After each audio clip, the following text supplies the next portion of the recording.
Welcome everyone to the League of Women Voters Empowering You series.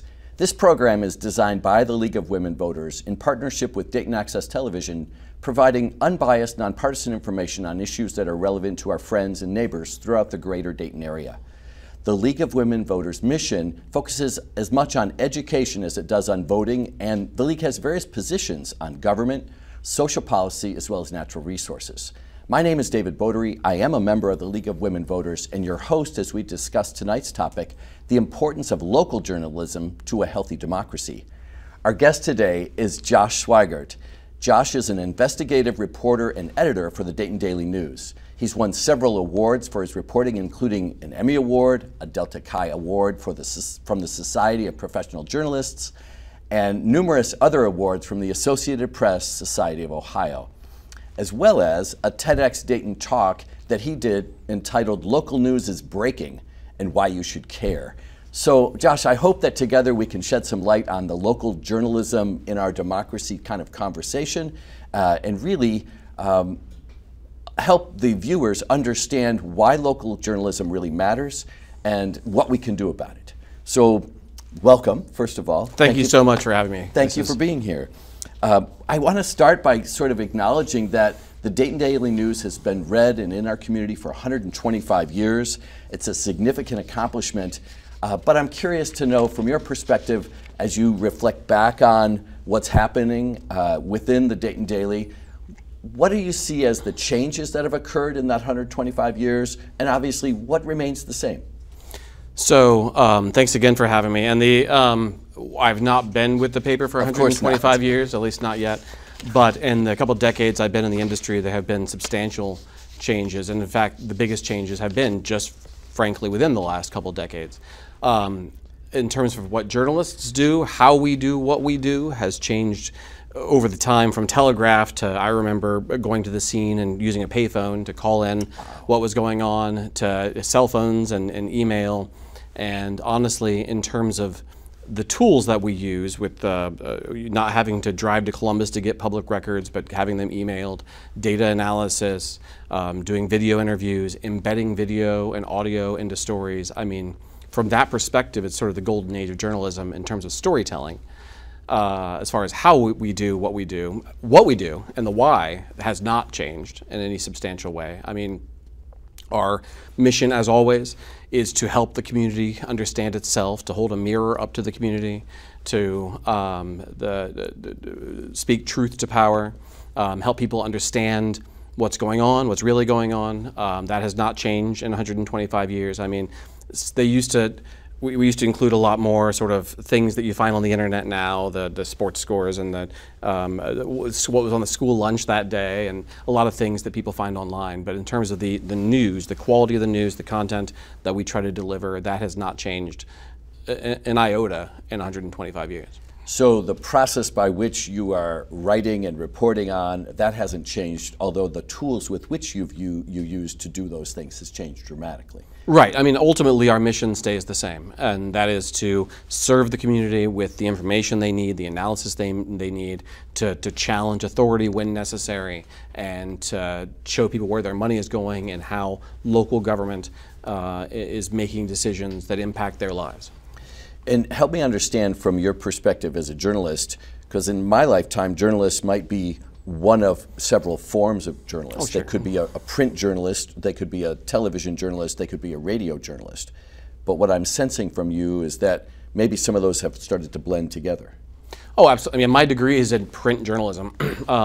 That's a bit of an outdated misnomer because all journalism is all media these days. I mean, what we do is podcasts, what we do is video, what we do is obviously writing is still central, but photography. I mean, our reporters, when they're in the field, are shooting video, shooting photos, interviewing people on audio that they might use on a podcast or an audio snippet.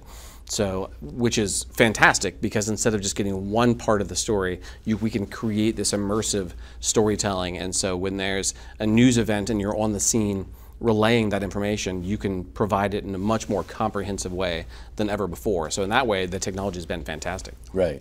That's kind of exciting, although maybe a little overwhelming in terms of the many hats you wear now as compared to 25 years ago when somebody would have worn just one of those hats.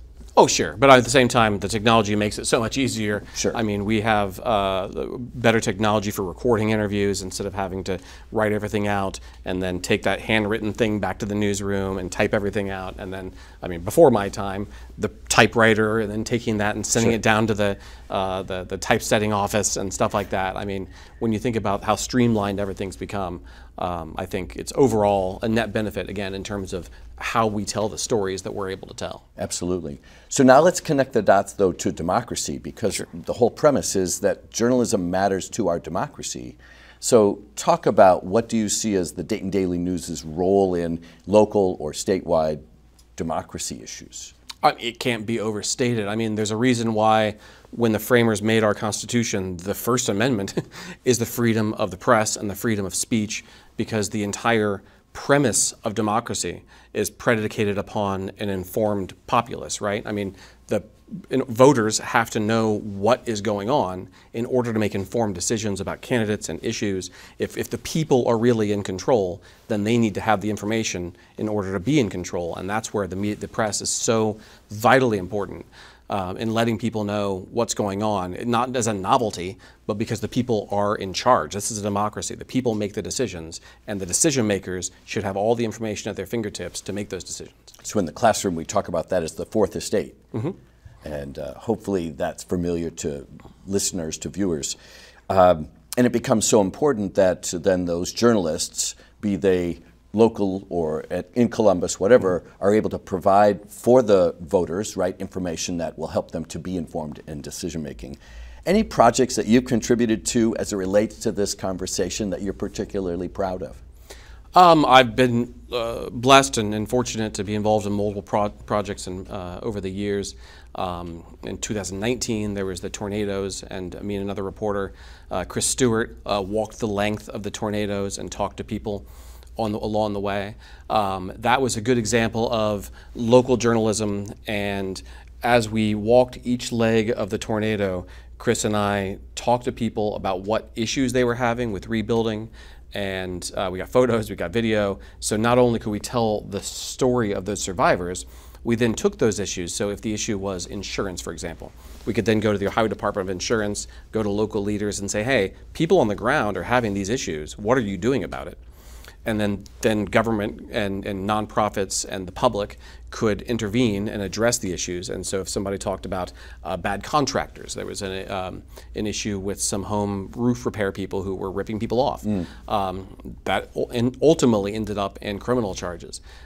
People talked about government being slow to act, about FEMA, having issues accessing FEMA.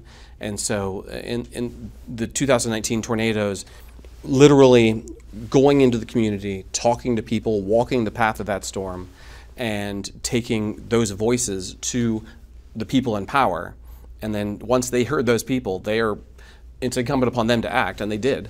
And in terms of insurance, and there's numerous ways in which we were able to tell their stories, connect their stories with the institutions that could do something about it, and then spur those institutions to act. Right. And then you get the outcomes or the results that are needed in order to help people to, whatever it was, get the documentation they needed in order to apply for something or to and I mean, and not only the people we talked to, many of them were grateful, but also the agencies and institutions, they were grateful because they didn't know necessarily what was going on the ground. And so being able to provide that information both to the people who are rebuilding, here's how you can access insurance, here's what the weather's going to be because you need to tarp up your roof, here's service programs available, here's how you can get food, here's how you can apply for electricity issues, and then telling the agencies what was going on. That information, I mean, was a lifesaver in a lot of different ways. That's very powerful. So many times I think here in Dayton we take for granted that the Dayton Daily News is going to be there. And yet in lots of smaller communities even in some cases larger than Dayton, the local paper is gone and it's no longer being printed, it's no longer being made available. What's the impact when a community loses that journalistic voice? Yeah, it's talked about this in my TED Talk. I mean, the loss of newspaper jobs has outnumbered the number of coal jobs that have been lost in this country. And every reporter that is unable to work is a school board meeting not getting covered, is a local government spending money with no oversight. Every journalist that's lost erodes the ability of the public to know what's going on and to hold their own government accountable. It's true. I mean, we are fortunate. We've been around for 125 years and have every intention of being around for another 125 years at least. But there are communities that have lost their newspaper or are operating with extremely small staffs with 0 or 1 reporters. Some people call them zombie newspapers because there's nobody in the community. And so that has been an issue nationally, and it's been something that is heartbreaking to see, and hopefully a trend that reverses sometime soon. So what does the community do? Are there alternatives that they're using to try to rethink journalism? Are there other options by which a community might better enhance or support a local newspaper to keep them alive? Yeah, there's been nonprofit models that have moved into a lot of these communities. I mean, there's been a recognition among a lot of national groups that this is a major undermining of democracy.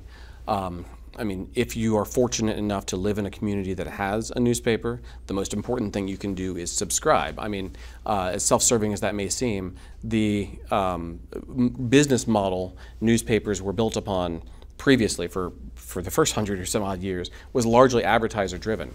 The internet changed all that. And now more than ever, it's no secret that media organizations at every level need subscribers to support them, and and it creates sort of a conversation more so than ever between the subscriber and the news outlet. So I mean, yeah, subscribe to local media, support local media whenever possible, because it serves a purpose. And by supporting local media and subscribing, you have input. I mean, you have leverage. I mean, we care a lot about what our subscribers think, and we try to serve them as best as we can. So absolutely, any support you can give to local media wherever you're at is extremely important to help maintain local democracy. And I was also thinking about, I mean, the support comes in the form of, do I get a paper? And certainly my house gets a paper every day. So rest assured, at least from that perspective, I'm doing my part. But also, how do you extend the conversation? So I'm also then participating through social media in conversations about what we're seeing in the paper or through the Dayton Daily News or other sorts of journalistic avenues. So how do you continue that conversation, right? So yeah, if I've got some comments, opportunity to share my comments, or to perhaps be a guest editor, what do we call it, guest editorial. Mm-hmm. Yeah, I mean, those opportunities are there too, right? So, and I would think that the paper is excited to hear from the community, and that can take many different forms. It's a conversation. It is 100% a conversation. That's the way that we view. I mean, we get phone calls from people. Oh, a couple weeks ago, I get a phone call from a woman crying her eyes out on the phone because her father had just passed away, and she was his caretaker. And when he passed away, Medicaid put a lien on their house. And right, I think I saw this article. Right, yeah. And so she ended up getting kicked out of her house because the Medicaid lien was placed on his property. She had no idea that he owed $187,000 on a $25,000 house. And so we hear her story. Again, this is a literal conversation.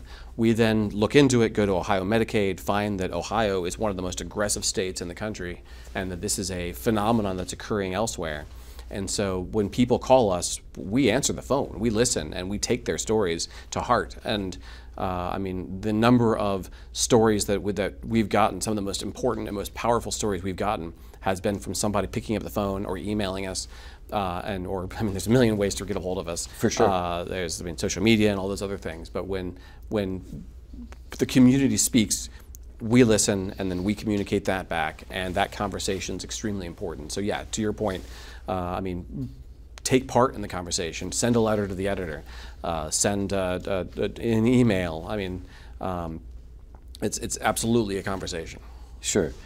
So I think the other sort of challenge for journalists today is that there have been folks in the community who have really questioned the, I guess, legitimacy of journalism, or to some extent suggested that maybe we can't be trusted, or journalism can't be trusted, that somehow the mainstream media is so biased that we can't invest or have confidence in it.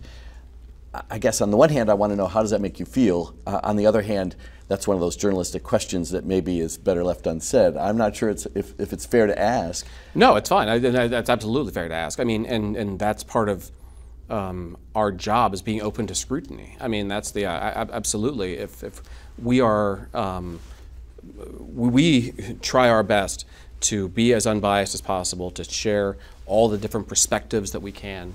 And at times we're imperfect and absolutely want to know. That said, I mean, when people talk about the mainstream media, I don't even know what that means, what that term means, as opposed to what, I'm not entirely sure. There are outlets out there that are intentionally misleading. Those often are the ones that complain the most about the mainstream media because they have a very obvious agenda.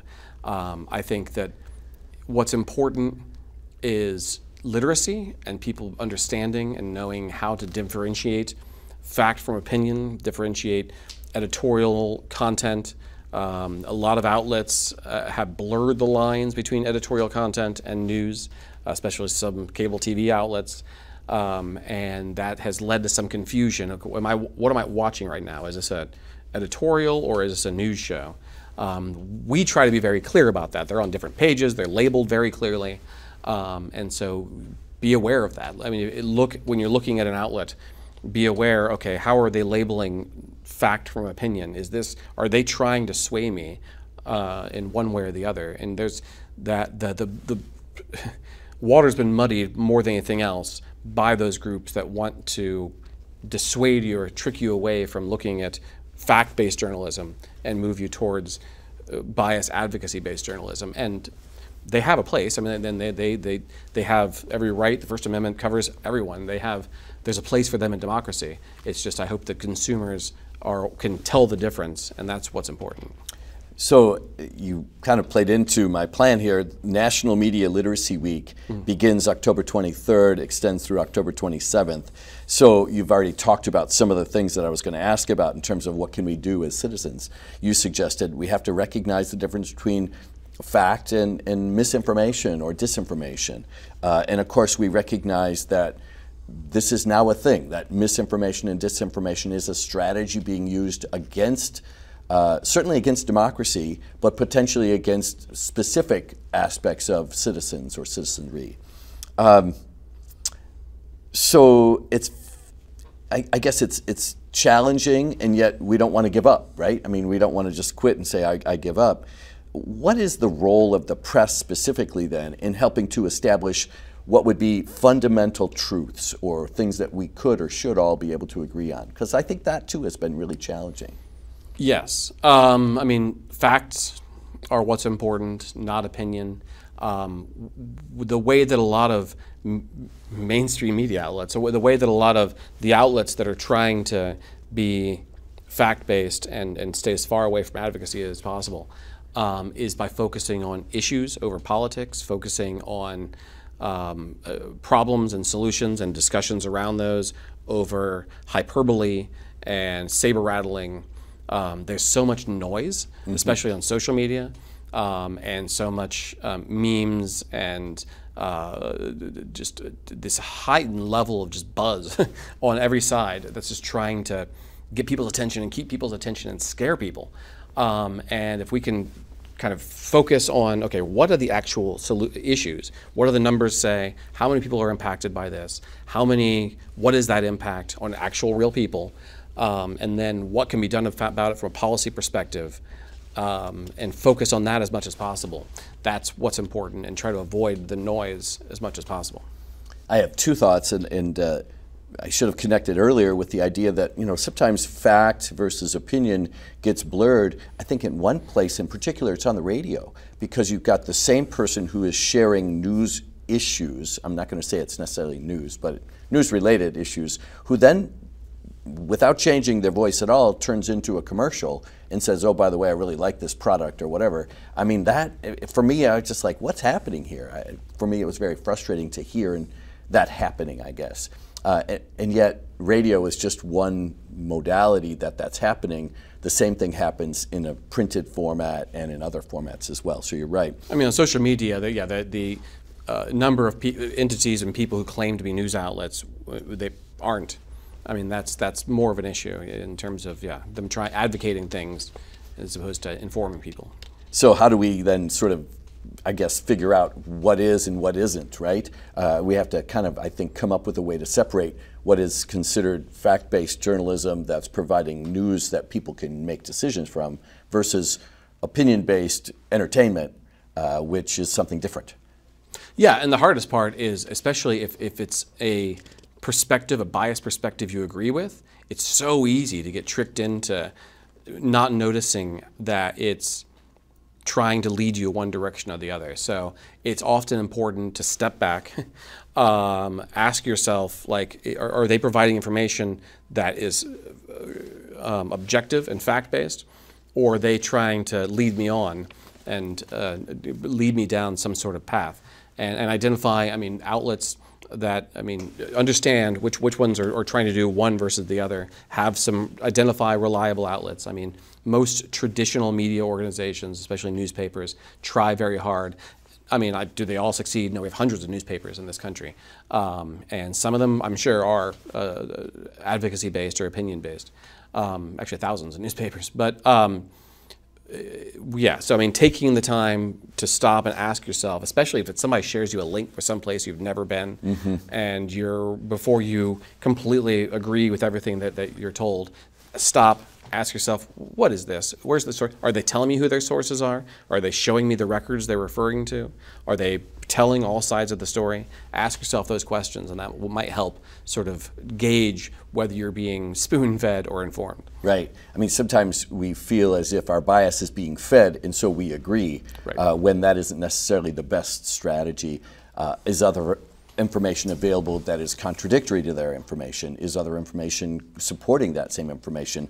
Where else could I be looking? I mean, it goes back to that librarian from my probably middle school who said, yeah, you should probably get your sources from a variety of places. Exactly. And that hasn't changed in all these years.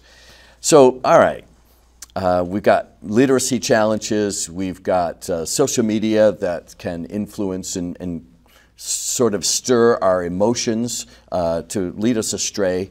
What do you think the future of journalism, and specifically maybe in terms of the Dayton Daily News, what's the future look like, and what do you see out there as your future? So, I mean, I have to be optimistic, and I get to be optimistic because I do speak to college classes. I just went to Xavier University last weekend and spoke at a gathering there of young journalists, and it was it's always inspiring because there's people out there who care about this, who are working on this, and who are going to be the next generation of journalists. So that part I'm not concerned about. I think that I have to have faith in democracy, faith in the American populace to be able to tell fact from fiction. I think there was a novelty to it when social media first arose and people were confused about what to believe or not believe. I think that younger people who are sort of the digital natives are easier able to sort of differentiate because they've always been, just because something is printed on a screen doesn't mean that it's true. So I'm optimistic that digital literacy and the next generation of journalists will all lead us to maintaining democracy by informing the populace through a capable press. And in order for that to happen, which I believe is going to happen, we need to have professional journalists in our local communities across the country. And I think that we as a society are recognizing that. And we've always recognized it, but we never had to stop and think about it until now. And so I'm optimistic that our ability as journalists to support and inform democracy will continue indefinitely. I appreciate that so much. And what I hear you saying is that we, especially digital natives, are more savvy than, I'm going to have to point at myself, right? The older folks who grew up with a newspaper and maybe 3 news stations, Walter Cronkite in particular, all of which were sort of reporting pretty much the same news. And now it's so very different. So let's hope that there's hope and that these digital natives can lead us to a more just and sort of, I think, vibrant democracy. Any last words that you have? Any thoughts as it relates to maybe your hopes as a journalist or your hopes for the future of journalism? No, I think that, we have elections obviously coming up this year and next year. There's a number of local issues. There's a number of important, we face a lot of challenges as a democracy. And I'm glad that in programs like this and in general, I hear conversations about how do we make sure that in our democracy, we maintain a place for professional, fact-based journalism in order to make sure that we're getting informed and that somebody's performing that service of informing the populace, and as opposed to all those that are trying to misinform or get the populace to do something that they want. Yeah, and just how do you sort of sort through the noise? So, well, Josh, thank you very much. I appreciate your time. We're wrapping things up. I want to thank Josh Sweigart. He is an investigative reporter and editor for the Dayton Daily News. And I want to thank you for watching the League of Women Voters Empowering You. The League of Women Voters encourages everyone to be active as citizens in our community. This includes being educated about government, social policy, and the environment by registering to vote and then actively voting in each and every election, not just once, but every time. Remember that democracy is not a spectator sport you can watch and complain about, but it's something that you must actively participate in. If you need help registering to vote, learning how to vote, or have ideas for me regarding upcoming programs, you can contact League by emailing league@lwvdayton.org, or you can call our office at 937-228-4041. Thank you.